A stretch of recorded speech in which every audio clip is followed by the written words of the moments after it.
ಓದಬೇಕು. ಯಾವುದಾದ್ರೂ ಸರಿ, ಅದು ಶಾರದಾದೇವಿ ಜೀವನ ಗಂಗಾ ಆದ್ರೂ ಸರಿ, ಶ್ರೀ ಯುಗಾವತಾರ ರಾಮಕೃಷ್ಣ ಆದ್ರೂ ಸರಿ, ಯಾವ ಗ್ರಂಥ ಬೇಕಿದ್ರೂ ಸರಿ, ಪ್ರತಿದಿನ 10 ನಿಮಿಷ ಓದಬೇಕು. ಆಮೇಲೇನೋ ಲಾಸ್ಟ್ ಏನೋ ಪ್ರತಿದಿನ ಜಪ ಧ್ಯಾನ ಮಾಡಬೇಕು. ಬೆಳಿಗ್ಗೆ ಒಮ್ಮೆ, ಸಂಜೆ ಒಮ್ಮೆ. ಹೀಗೆ ನಮ್ಮ ಜೀವನದಲ್ಲಿ ಈ 4 ಅಂಶಗಳು ಸೇರಿಕೊಳ್ಳುವುದರ ಮೂಲಕ ಸರ್ವತೋಮುಖ ವಿಕಾಸ ಆಗತ್ತೆ ಅಂತ ಸ್ವಾಮಿ ವಿವೇಕಾನಂದರು ಹೇಳ್ತಾರೆ.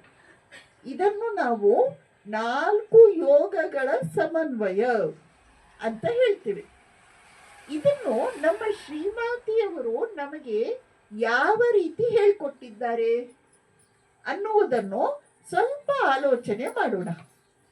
ಶ್ರೀಮಾತೆಯವರ ಸಂದೇಶ ಮೊದಲನೇದಾಗಿ ಅವ್ರು ಹೇಳ್ತಾರೆ, ಯಾವಾಗಲೂ ಕೆಲಸ ಕಾರ್ಯ ಮಾಡ್ತಾ ಇರಬೇಕು. ಕೆಲಸ ಕಾರ್ಯ ಮಾಡದಿದ್ರೆ ಮನುಷ್ಯ ಆಲಸಿ ಆಗ್ತಾನೆ. ಆಲಸಿಯ ಮನಸ್ಸಿನಲ್ಲಿ ದುರ್ವಿಚಾರಗಳೆಲ್ಲ ಬರುತ್ತವೆ. ಸುಮ್ಮನೆ ಕೂತ್ಕೊಂಡ್ರೆ ಕೆಟ್ಟ ವಿಚಾರಗಳೆಲ್ಲ ಮನಸ್ಸಿಗೆ ಬಂದು ಅವನು ಅಶಾಂತಿಗೆ ಒಳಗಾಗ್ತಾನೆ. ಶ್ರೀಮಾತೆಯವರು ಹೇಳ್ತಾರೆ, ಒಬ್ಬ ಶಿಷ್ಯ ನಾನು ತಪಸ್ಸು ಮಾಡ್ಲಿಕ್ಕೆ ಹೋಗ್ಬೇಕು ಅಂತ ಶ್ರೀಮಾತೆಯವರ ಹತ್ರ ಹೇಳ್ತಾನೆ.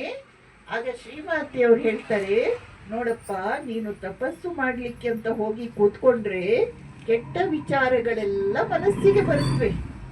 ಅದಕ್ಕಾಗಿ ಮೊದಲು ಭಗವಂತನ ಕೆಲಸವನ್ನು ಸ್ವಲ್ಪ ಮಾಡು, ಅದರಿಂದ ಮನಸ್ಸು ಚೆನ್ನಾಗಿರುತ್ತೆ. ಶ್ರೀಮಾತೆಯವರ ತಾತ್ಪರ್ಯ ಏನು ಅಂದ್ರೆ, ನಾವು ಯಾವಾಗಲೂ ಕೆಲಸ ಕಾರ್ಯ ಮಾಡ್ತಾ ಇರಬೇಕು.